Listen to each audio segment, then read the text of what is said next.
Canada has become a victim of its own success. All right? When I first started practicing immigration law, a lot of people were able to come in. But because of the sheer number, the sheer volume of applicants, the system has bogged down. So, since 10, 15 years ago, the preoccupation of the Canadian government has been the backlog. What to do with pending applications. At one point in time, there were about 800,000 pending applications.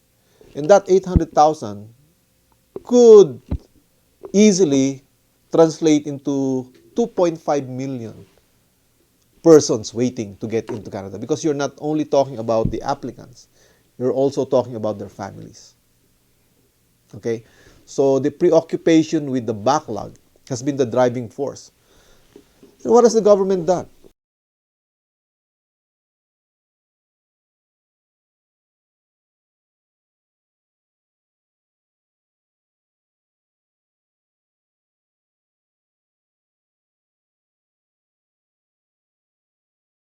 We cannot deal with the backlog, so we do away with the backlog.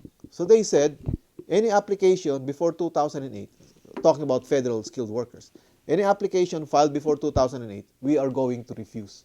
All of them. That's how they dealt with the backlog, by eliminating it, en masse, which is totally unfair, right? People have waited 6, 7, 8 years to be told suddenly your application is now being denied for no reason other than, we want to get rid of the backlog. Where's justice in that? I finished art school with a degree as photographer, and I used to work in my field over than 8 years before I came to Canada. Right now I live in Toronto, and I'm working for a Ukrainian TV channel as a camera person. I choose Canada because it provides excellent training and excellent education. I would say yes, I have a fair chance with other people who's from Canada, but I'm still in the search of my place here. I'm happy with my career, but I still have a long way to achieve all that I want. I would prefer to stay here in Canada. Since I've got my education here, I would prefer to develop my skills also here. After high school, it's 4 years, four and a half to be including the specialty, right? So I specialize in medical technology, then I specialize on nuclear medical technology. So in Canada, of course, I know that I don't have that much experience, so I know that I need to gain experience to get into the really what I was doing, right? So I worked a little bit on a medical field, and then I went to insurance. But I did take some courses. I went to cardiac tech, which is easier. He specializes in heart. So I went back to school 6 months, and then I took the exam, and then here I am at Trillium Hospital. So I was 19 when I moved to Canada. I had finished high school. I worked for the government for 2 years, and then I came to Canada to go to school. So, like I said, after I left school, I really thought seriously about what I wanted to be. So at that time, I wanted to be an architect, and I also wanted to be a geologist, because in high school I really loved geography. In fact, it was my interest in geography that brought me to Canada, because in high school I took classes in geography that it was basically a study of North America.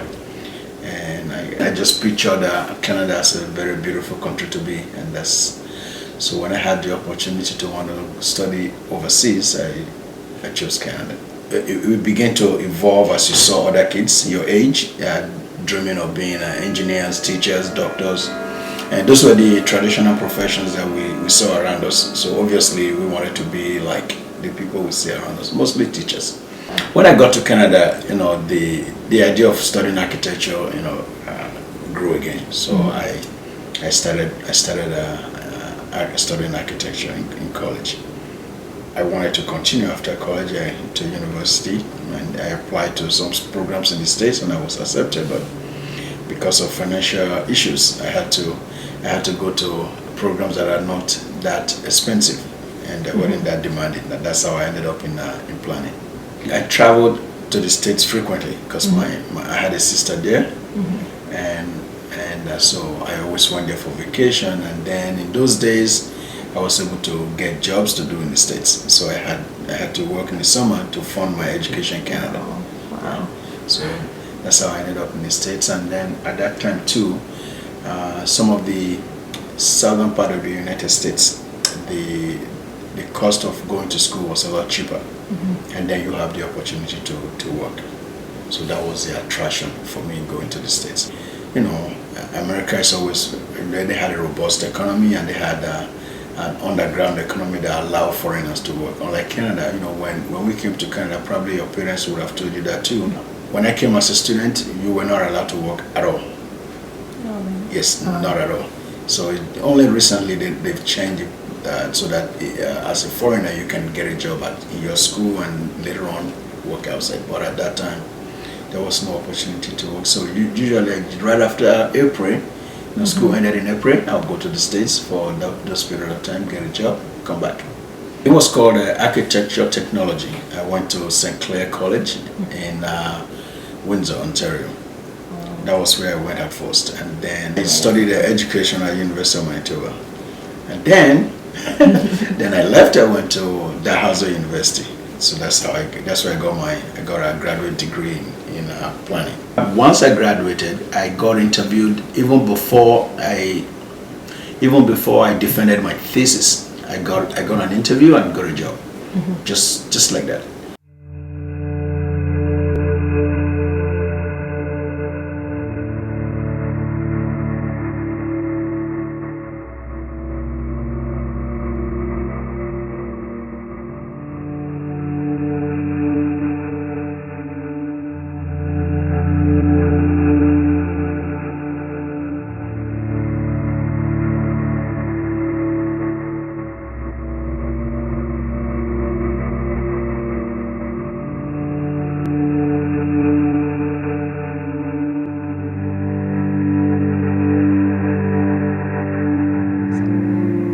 Just interested in the law, and I first took a bachelor's degree at the university in speech, and that took me 4 years to finish.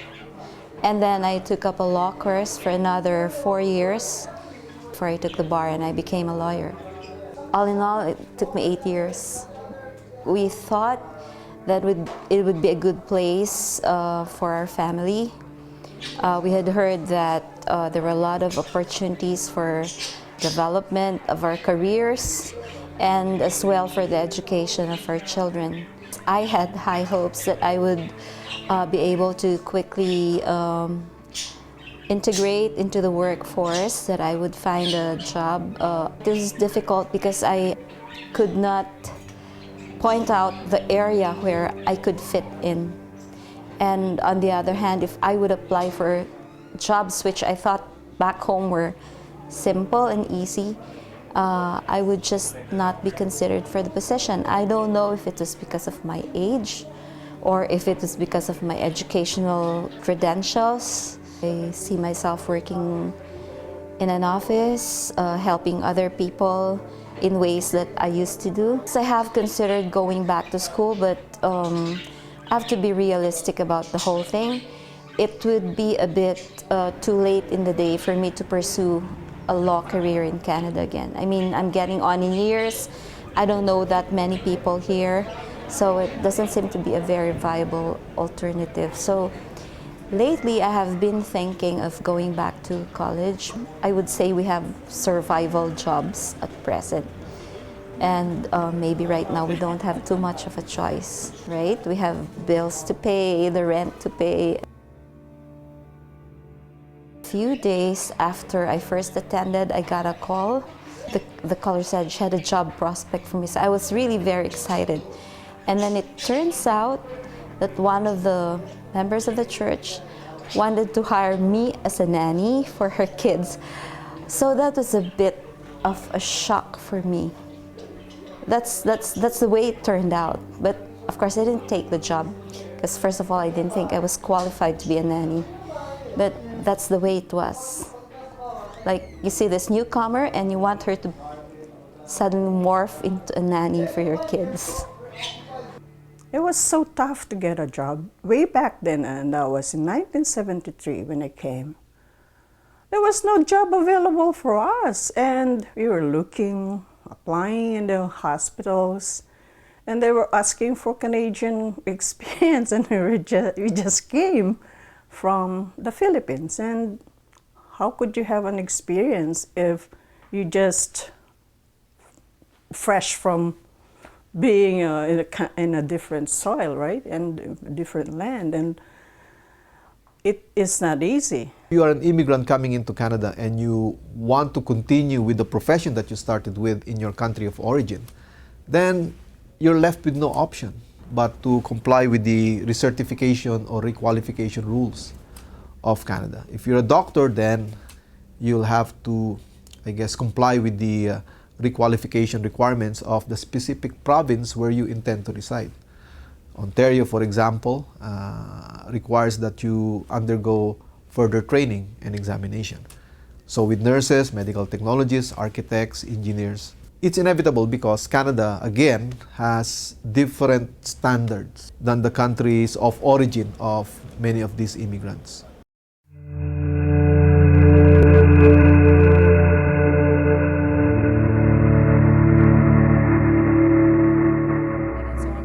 To get a university education, so I went to Waterloo for fine arts. So, but then I got an education in fine arts, and then I realized after I graduated that it really wasn't a lot of opportunity with a fine arts degree, and I had struggled for a little bit of time with different like administrative positions and so on, and I really thought I could get a break and do something creative, and I didn't. And actually, it was kind of a bit of a twist of fate that I had become unemployed, and through the government, they were offering this graphic design program for people that were unemployed. So I qualified for that, and it was like a 6 to 8 week intensive graphic design program. So for me, I was able to take my my creative fine art skills and then transfer them to a digital graphic design skills, and that's actually launched me into a graphic design career. And then working, so my career is kind of like, taking different paths, but working with different clients in a graphic design capacity, I knew that I wanted to do more than just graphic design. I wanted to help them with their marketing strategy and so on. So, and then later I went to Sheridan and took some marketing courses, and then have been, working as a self-employed for quite a while as a marketing communication specialist. And recently I'm, working in a full-time contract in that capacity for a company in Markham.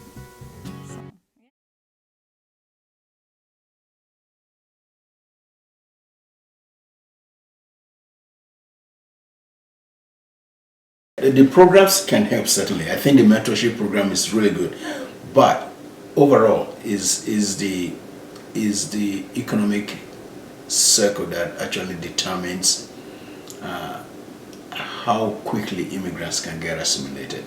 If the economy was booming, I'm sure they'll be looking for people left, right, and center. But when things are tight, then they begin to say, okay, you don't have this, you don't have this. If the economy was really good, they will hire the immigrants, and they will say, okay, because you don't have the Canadian experience, you're going to work with this manager for a while, and then he will train you, and that's what will happen. Yeah. So it's not that people don't want to hire. It's just that the financial situation right now is not that great, and that is why we see. The harder the economy is, the more people discriminate. Yeah. And not necessarily because of racial discrimination, but just they discriminate in terms of, you don't have this, you don't have that, you don't have the experience. Yeah. Yeah. So it's a complex situation. It's a complex problem. So we can't just attribute it to Canada not wanting to hire immigrants.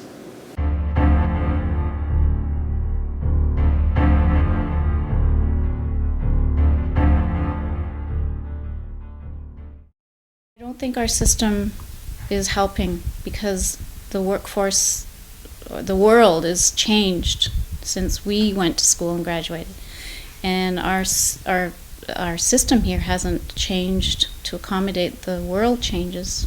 I think we could learn from people who are doing it better than we are, So we should learn from those, these other countries that are successfully, they have a system that's working for their young people. And I think we need to do that too. And we can learn from them. We don't have to dream up the solutions or waste money on, studies go and look at what's being done that works and take that information and use it here.